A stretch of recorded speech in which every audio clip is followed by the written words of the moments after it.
Hello. Welcome to this week's Queen's Table. We've got two lovely guests on this week.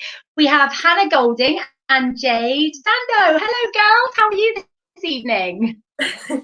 Stressed, blessed. Oh, bless you. So you've had a bit of a stressful week then. You've been busy, being a mum and doing all those things. And you're on here for an interview. That's pretty good skills. She'll probably pop in at some point. I know she's quite requested, but for those who, she's already been on and she's decided. She even bought her sash as well.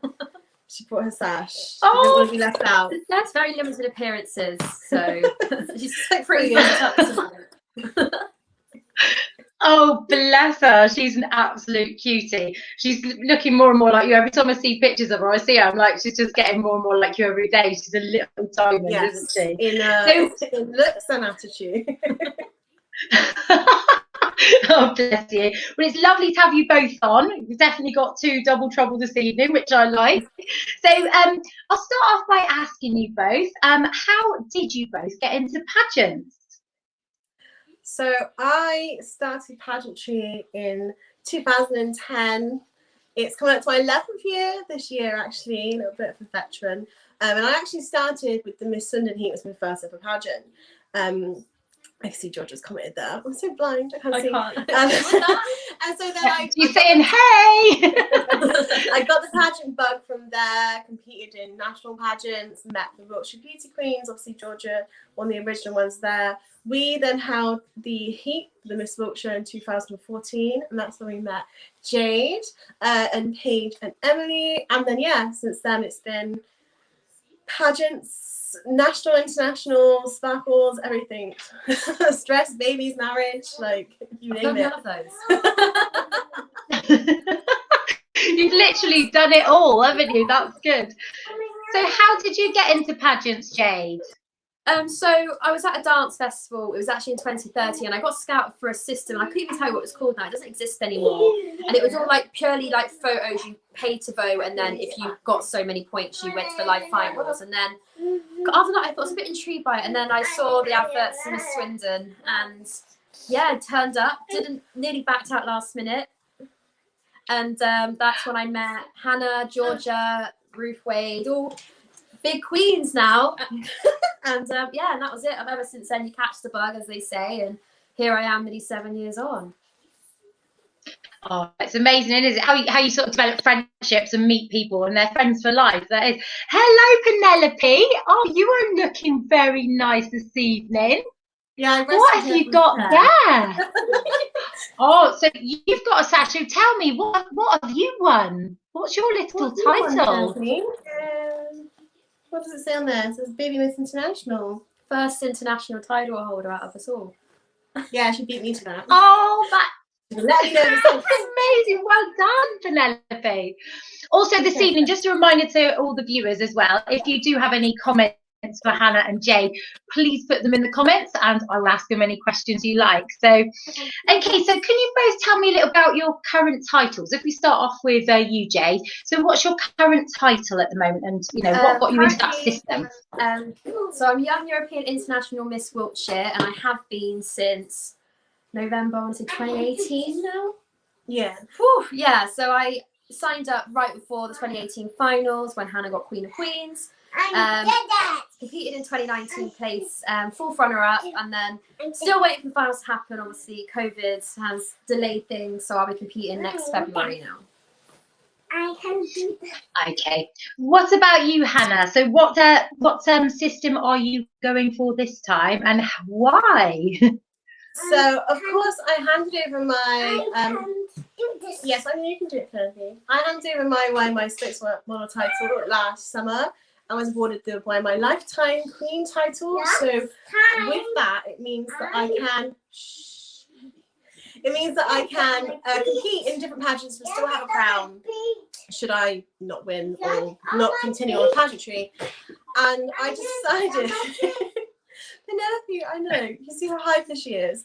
I decided to try something new, to try something challenging. Because I've been a queen since 2017, so I've not jumped back into the finalist sash, as Jade keeps commenting. So it was weird seeing me in a finalist sash. But I decided to try UK's National Miss. I'm first Miss Wiltshire, and it would just be amazing to win something, especially one of the Pageant Girl UK systems. You know, just to show that you can do so much, even with a little munch here. Oh, look at her little face. She's amazing. Yeah, I mean, I must admit, UK's National Miss looks like a wonderful system. I cannot wait to watch it. It's really, really going to be exciting when it happens, hopefully next month. So keep everything crossed, you know. Okay, so Georgia, hello, Georgia. Hope you're well. She asks, what's your ultimate goal with pageants? And that's a question to both of you. So ultimate goal for me, it's I want to win. So I want to win YEMI, obviously. I want to go out to obviously YEMI, YEMI. And my dream title is Young Miss International Spokesmodel, which was one Hannah won. I think it's a fantastic title. So I want to win internationals as a Miss, and then, well, who knows where I'll end up after that. But that's kind of the aim now for me. That's like the ultimate goal, isn't it? The ultimate goal for you. I mean, you're doing very well. I mean, I like that you started. I did see online that you started your boob chats with Jade, and that's obviously goes alongside your platform, doesn't it? So tell me a little bit about that. So my platform is Copperfield, which is breast cancer awareness. So Copperfield encourage people to check their boobs once a month, men as well. Because 400 men a year are diagnosed with breast cancer. Believe it or not, a lot of people don't know. I became quite attached to charity when I was at uni. I ran the uni boob team there, and having found a lump myself last year, luckily it wasn't anything. It's kind of really driven me to hear other people's stories, and a lot of people in pageantry have been involved, you might have had breast cancer, they've had scares, they've lost someone to it, and it's amazing kind of how many people have got experiences with it. So I kind of, after my TLC for BC campaign last year, I just wanted to branch out a little bit more and kind of talk to different pageant girls about their experiences. So introduced my monthly series, Boob Chats with Jade.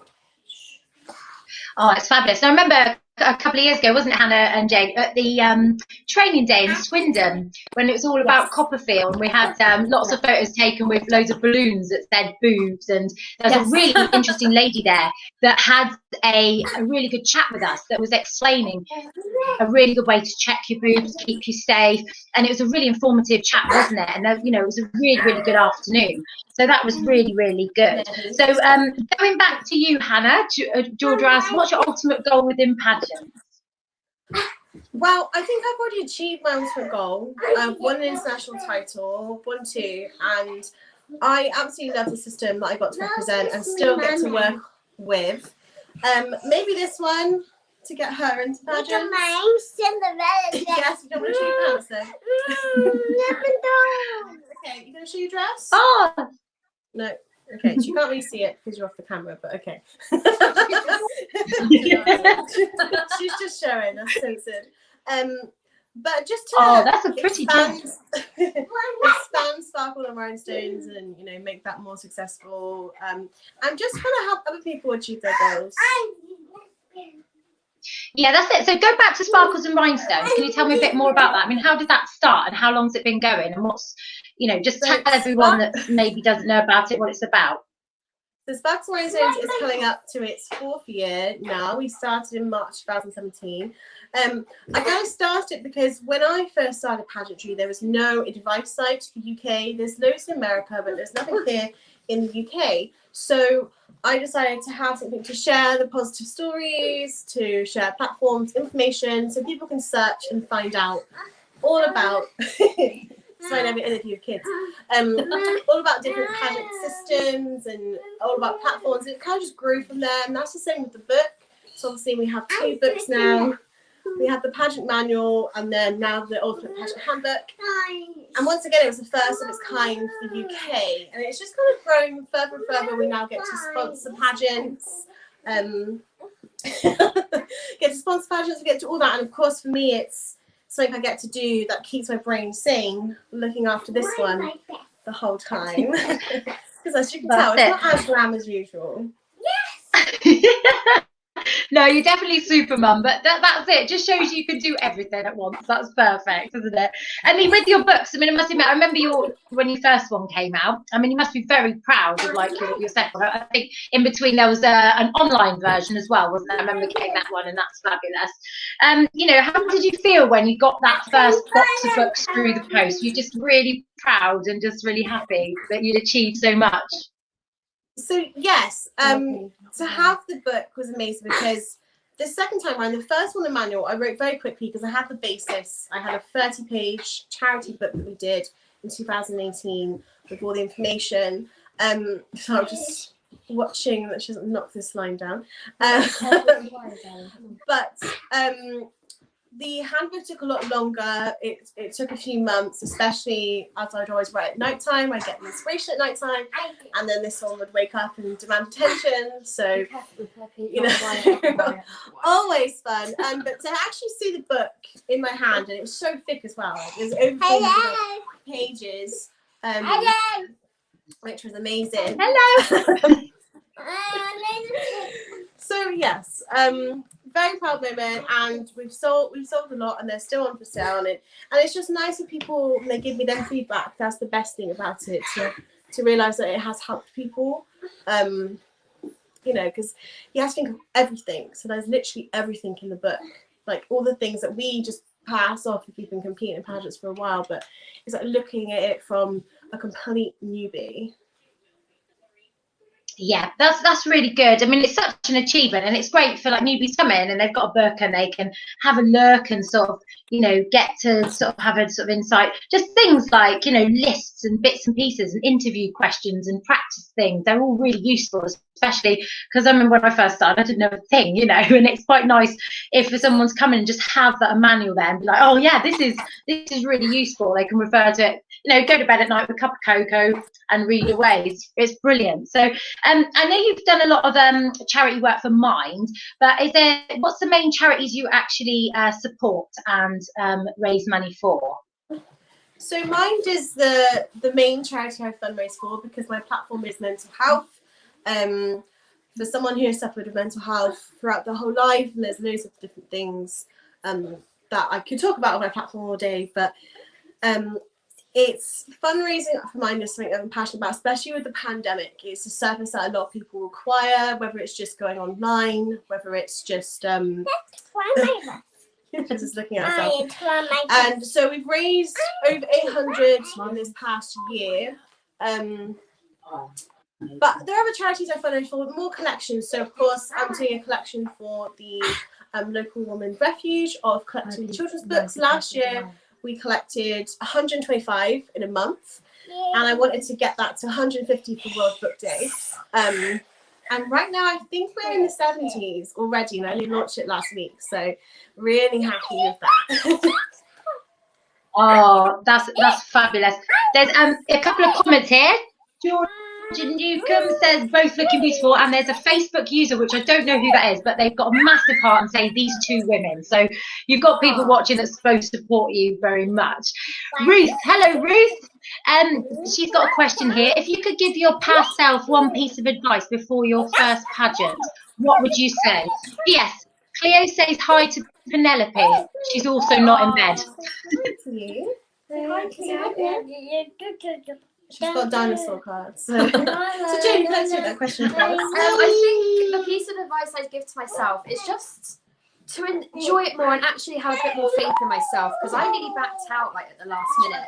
I didn't really tell any of my friends or many of my family members I was doing. I was absolutely terrified, and I was so worried of that whole pageant stereotype that you assume exists, which it really doesn't, because I'm 5 foot and I'm curvy. I'm not what I thought the ideal pageant girl was, and I think I spent too much time worrying and comparing myself to the contestants instead of enjoying it. And obviously I caught the bug anyway, and I came first runner up, and that was it. Life changed forever. But I look at it in the sense that if I won that day, my whole pageant journey would be differently, and I wouldn't change that for the world now. No, I can completely understand that, because for me, myself, it's all about the journey that you go on. Because what looking back to like when I first started to how I am now, what I've learned and how I've developed as a person and things like that, it just changes you, doesn't it? And you make some new friends along the way, and it's just, I'm with you on that. I'm all about the journey for sure. So okay, so how have you both adapted to online appearances? Because obviously we've been in lockdown for quite a long time now, on and off. So how do you both find changing your appearances to online ones? Did you do many before? Well, I was going to say, just to answer Ruth's question, I would have not overplucked my eyebrows. I started in 2010 and eyebrows were not a thing. So don't go with fashion trends, because honestly, it took a while for them to grow back. It really did. But in regards to online appearances and things like that, with my platform, it's very adaptable anyway. So my Queen Chat's a podcast, so I can interview at home. I do a lot of the videos at home anyway. I've really been one to still do campaigns, which is safe to do so. So we did the collection for the homeless. We're now doing the refuge collection as well. So there's loads of things that can be done. It's kind of just still keeping that mental health and keeping yourself on top. So it's not bad to have a break away every so often, but also to use this time to plan. So I have lots of plans, and actually working on developing my platform further to not just do the whole, for example, because it's mental health, to do Mental Health Awareness Week, but it's looking at different holidays and different things and incorporating mental health with that. And obviously dealing with this one. Yeah. Oh, bless you. That's it. No, it's good. I mean, I think a lot of people have had to adapt to online appearances and things like that. But it's great that I've seen a lot on Facebook and Instagram. A lot of people are supporting each other with their own campaigns and things like that. So there is the community there of people supporting each other. So that's always good. So when we do eventually get back up on stage, what's both your favourite round and why? I think my favourite round is evening. Usually it's my best outfit, and I didn't think I'd ever be able to beat the evening gown I wore for YEMI 2019, but luckily I hadn't ordered it. I was just about to order it when YEMI got moved, so not ordered it yet, but I've got my perfect gown planned now. But I think it's the final round, it's the whole final judged part of the day, and I just think, the music's always beautiful, and it's just that last time to really milk that time on stage, your last time in front of the judges. And I think by that point for evening, the nerves have gone. You've tackled the nerves, and you just enjoy that last round so much more. See, I like fashion walks, but it's so hard finding fashion wear, especially for a plus size. I mean, I love evening. I actually bought Jade's evening dress that she wore at YEMI last time. As I said, I have 4 or 5 gowns just in my wardrobe, not being worn. She says that she bought another dress today. But I guess, I don't know, I say opening round actually. I love a good dance. I've been able to do some good dances as well for YEMI, obviously 2019. We had Nail, Hair, Hips, Heels, which we then did Quarantine Edition when he released that. So I'm really excited for next year for the Queens to kind of bring it that way. But also I'm excited because I have a tassel dress for the opening number for UK's National Miss. So I want to tassel, like a bit of tassel. That's awesome, isn't it? I mean, I must admit, you do make me laugh. I've seen a post you put up earlier on the internet about there's like a person's face, just like you've ordered 75% clothes, and then it's like because you can't wear them until next year. Literally. I'll tell you what, that did make me laugh. It's the memes. I've started doing those more. Anyone who knows what I'm talking, it's usually gifts or funny like TikTok videos I've sent people. But you've got to laugh instead of crying. The pageants keep getting moved. Oh. Sometimes there's a good sale, you have to take advantage of it, really. Yeah, it'd be rude not to. ASOS if you stop ordering.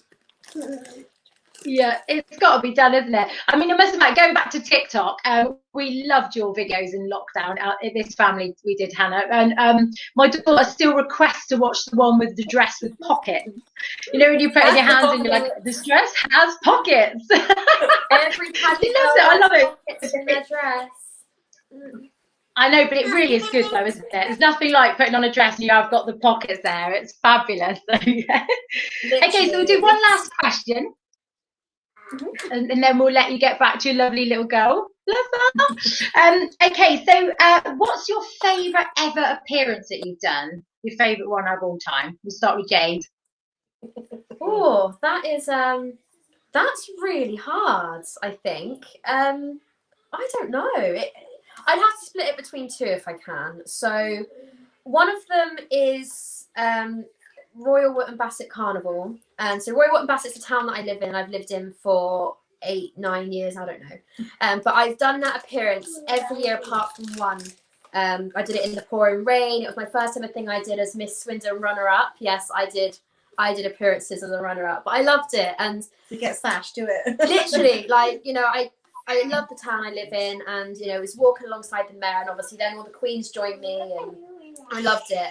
And I think the second one, I think a lot of girls will agree, is Miss Universe GB, because it's that one pageant event that is like the FA Cup final for the boys, when every single person comes together, and it's just one big pageant night out, isn't it? And I think everyone loves it. You get to watch people compete, and every one of your pageant friends is there from all over the country. And I think it's just that one occasion that every pageant girl's in one room, and I just love it. So much glam, so much sparkle. The glamour. That's fabulous. I think for me, I've got a few years to pick from, which is good. Oh no, you go over there and watch my plan. Thanks for that. So I actually was lucky enough to be invited to help out with the our local football club, which is just Swindon Town FC. They're in the FA Cup. I don't know. I can't think of who it is. Maybe it's quarters, or no, it definitely wasn't semis. But just putting it down there. But they're against Chelsea, which obviously is a Premier League club. So we got to go out and help with the day, meet all the players, meet all the Chelsea players. Obviously, I'm a Liverpool fan. I got to meet Fernando Torres and touch the FA Cup. And we actually got to go out with the flags. We were like flag girls. So I was on Sky Sports. That's my little unusual fact. I was on Sky Sports, not for playing football, but for being a flag girl. So I think those are the highlights. But yeah, it's going to different pageant events and just meeting everyone is the highlights. I'd obviously say the Wiltshire. Oh, have we gone off? Oh, the Wiltshire. Oh, one of them. I'm not sure what's happened. Oh. But yeah. Oh, we're there. We're still on. We're still live. There we go. Oh, it's gone. Hello. Sorry, I completely lost you then. We had an internet issue. I do apologise. You disappeared and it froze. I was going to say, we were still live. I know, this is it. I was like, where are they gone? You just disappeared. Yeah, meeting the Wiltshire girls obviously is another highlight. Obviously, Jade's in my social bubble, which is how this interview is allowed to happen. And she helps me. I keep her sane, but also with this one to keep me sane a little bit. But as I said, we've gone to weddings. Went to Ruth's wedding. I was maid of honour at George's. They were all at my baby shower. So yeah, it's the friendships that you get out of pageantry for sure. So. Oh, that is so true, isn't it? It's so nice, and I must admit that's one of my favourite bits as well. It's just the friendships you make, and you've got friends for life as well, haven't you? And it's also fabulous having pageant friends as well, because you can kind of look at, this is my fashion wear, this is my this, and look at these earring earrings. It depends on the sizes as well, because if they're the same size as you, or a couple of sizes bigger or smaller, it's swapping wardrobes. Obviously, myself, Ruth, and Georgia used to be able to borrow dresses all the time back in my schoolyard days, and now it's me and Jade just benefit. And obviously Megan, if I dress for Megan, and Caitlin, she buys my dresses as well. Basically just the same dresses. I think one of Meggie G had one of these beautiful pink, I think it was like a custom made dress. Yeah. Hannah bought it, Hannah wore it. I bought it, I wore it. It just did this, and I recently sold it on to some other girl somewhere is going to be wearing that dress now. I wore it. I actually borrowed it for the 2016 YEMI finals, which I didn't place in the top 2. So obviously I came back next year and won with this one in my belly. But then I was like, oh, nostalgia, I'll buy it. Obviously, I'd grown a little bit since then. So I sold to Jade, which it fitted, and then, yeah, it's just gone on. It's Pass on the dresses. you know, it's just beautiful dresses. Love Oh, it's got to be done. It's good for the planet as well, isn't it? You know, and you're Yeah, recycling in a definitely. good way. It's like, I like it when you get a sort of good evening wear and you change it into a fashion wear and things like that. You know, just recycle. It's all very, very good. So, But can't let go of though, isn't it? That's the thing. You've got to wear them as many times, customize it as much as you can. So you've got to get rid of it. I still have my Miss Swindon dress that I won in 2011. It was bright yellow, and it was actually, so if anyone knows Kylie Rose Boutique, it was one of her first dresses that she sold. It was a secondhand dress as well. Before she first started shops, this is how long ago that Kylie's been in. Well, she's been in pageantry longer, but like in the dressing business, that was 2011. My first ever proper pageant dress that I wore, because at Galaxy, I actually borrowed Ruth's dress, and I just messaged her on Facebook like, "That's an amazing dress, love it. Where'd you buy it from?" She's like, "Oh, you can just borrow it." Never met this woman in my life. I think I traded her some big town. We got the final. I was like, I don't wear this, so here's my gift to you. Let me borrow your dress. And then we all met again at the Miss Wiltshire heats. At that point in time, actually. But yeah, I still have it. It doesn't fit me at all. George has actually worn it as well. So it's been worn a few times. But yeah, it will never leave my closet, even if only one leg can fit in it. Maybe Penelope might wear it on stage if it comes back. If those sort of gowns come back. That's really, really good as well. It's got lots of sentimental value as well to you. And also, it's nice to see your friends in it as well. It keeps coming on out, you know, it's getting used. I mean, there are those sort of dresses and outfits you just don't want to get rid of, isn't there? Because they've just got those sort of real special memories and things like that. So that's really, really lovely. So, is she sleeping now? Is she going to sleep? She's watching her iPad. Oh, yeah, I can see the iPad now, bless her. She's like, so, yeah. Oh, bless her. She's lovely. So, well, thank you so, so much for coming both on and chatting tonight. It's been so lovely to see you and chat to you both. And I wish you all the best in your preparation for your final. And I'll be there screaming when you're on stage, as normal. Like, so we'll be there to support. So thank you so much for coming on Queen's Table. So next week on Queen's Table, we have the lovely Sam Lewis, Royal International Miss UK, Ms. Cheshire 2021. So really looking forward to speaking with her. Also, just a reminder, this weekend, we've on the 14th, head over to Care What You Consume, pledge to your planet. There is an international litter pick on the 14th of February, so get out those gloves, get out those bags, and do a litter pick for an hour because it's all good for the planet.